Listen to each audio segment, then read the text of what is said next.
welcome back. This mount I got from my car, I don't know how good it's gonna be, if it's gonna be shaky, bouncy, but we'll give it a shot. I want to do a little series like I do with how to book Hotshot loads, and it shows like a raw video of me, booking Hotshot loads, talking to brokers. And this is going to be like a dispatch stories from a dispatcher, or Hotshot stories. I don't know what I'm going to name it yet, but this happened today, July 26th. So here it is. I got a team Hotshot drivers, a husband and a wife, in upstate New York, basically almost 300 miles away from New York City. And I've been struggling to get them home, and they have an emergency at home where something broke pipe in Spokane, Washington. So they emergency, we got to go there now, so it's been such a struggle to get them home. Well, they haven't sat long, but they waited for half a day, and I got them a load last night before I was leaving home. I booked a load out of Connecticut, 300 miles away. And from where they were, they had to deadhead the opposite way. Book them a load. It was 4.5 or 5,000 pounds, 15 feet, and I booked it for them for $2,400.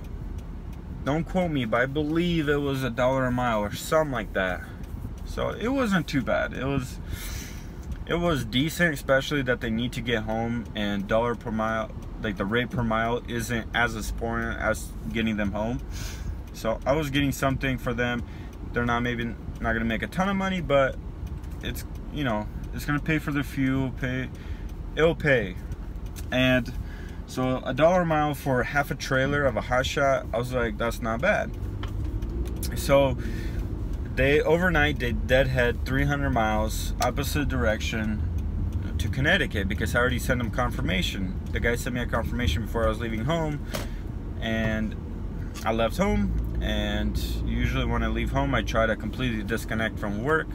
I don't want to hear any phone calls. I don't want to have any emails, even though I still get them. But anyways, I got an email last night from the broker that, hey, oh, well, I'll add it actually a little later. I missed a spot, but it's gonna all make sense.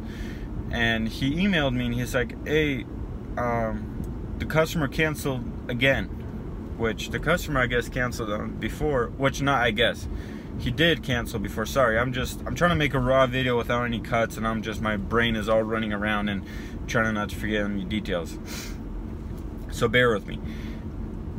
So the customer canceled for the second time on us and on the broker. And so I was like, what the hell? So I emailed him. I was like, yo, well, what's going on? You canceled on me? He's like, oh, that's not my fault. I was like, well, you didn't even have the courtesy even to call, say hey, it canceled, nothing. They claimed they called and they left a message. There was no missed call.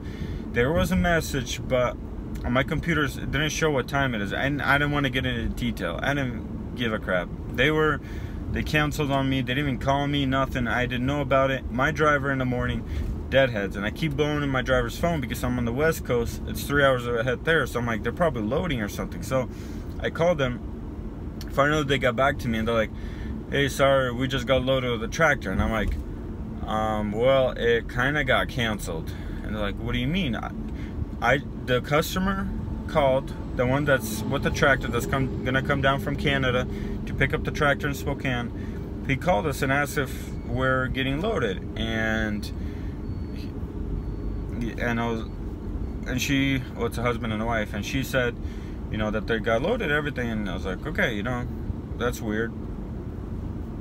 So I told the broker, I was like, hey, so why is my driver getting loaded and the customer asking for an update when it's canceled? And so he's like, well, I don't know what's going on. The driver's a dumbass, blah blah blah. Not the driver, the customer's a dumbass. So damn, I almost witnessed a pedestrian get hit. So I was like, well, hold tight. I told my driver. So then my driver gets a text message from the customer himself, and he's asking, so are you taking it to Burlington, Washington, right? The tractor. That's what he wrote, the tractor. And to Burlington, Washington, which it was a tractor. So, and she sent me the screenshot, and I was like, so I called the customer myself, and he's just like, I was like, hey, so why is the broker telling me the load is canceled? And but you're asking my driver why, you know, if she's loaded and stuff. And he's like, yeah, the load is canceled. I was like, makes no sense. Why are you telling me it's canceled? But you're asking me, literally 2 seconds ago you texted my driver asking about if it's loaded or not. And he's like, no, yeah, it's canceled. I was like, why did you cancel? He's like, I found somebody cheaper. And I'm like, cheaper? I'm already doing it for a pretty cheap price. Plus, they've been trying to move this load for 2 weeks already.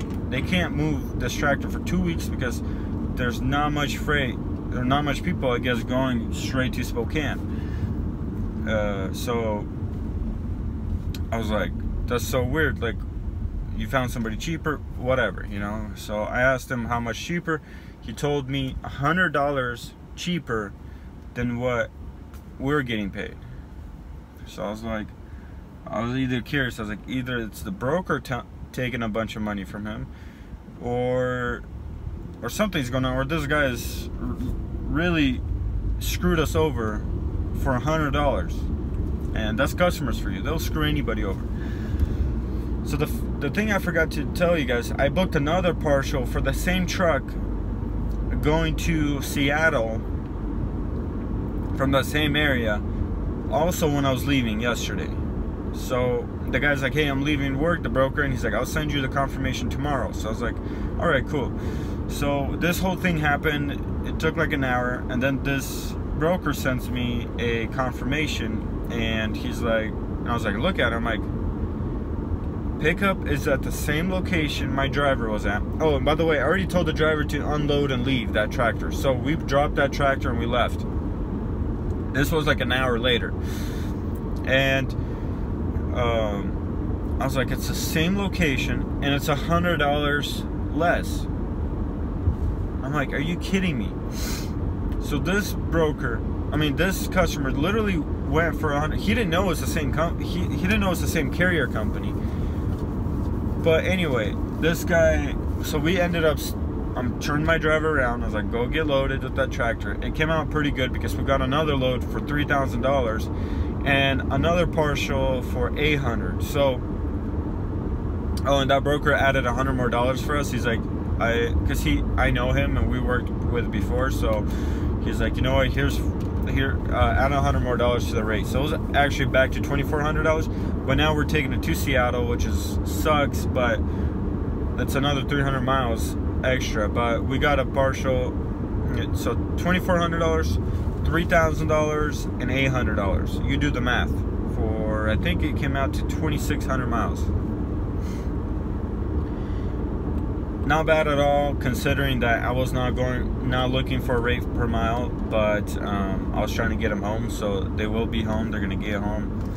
But anyways, this went on for a couple hours. I'm telling you the short version of this. This went on for a couple hours this morning of back and forth. And the broker told me, I don't know if I should be telling. I'm pretty sure the customer won't watch this video. But anyways, maybe I'll update you guys with this story later. What the broker told me and what he said he's gonna do.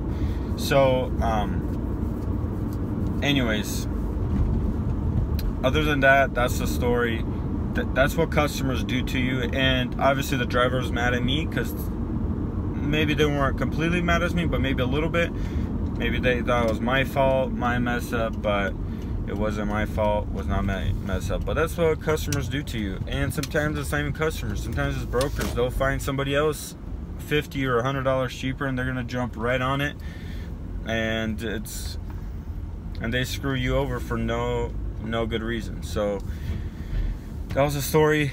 I was irritated by it, but I hope I made sense. I was driving. There's a construction zone. I was trying to concentrate on driving, so I hope I did not sound like a maniac. So, anyways, I'll maybe update you guys with this story later. What the broker told me and what he said he's gonna do. So, anyways, thank you for watching this video. There's gonna be more of these stories because I get these kind of stories on the daily. Like, it just shows how people are and what they do and how they deal with things. So, but I am home now and the story is over, and I appreciate you guys for watching. I'll catch you guys in the next one.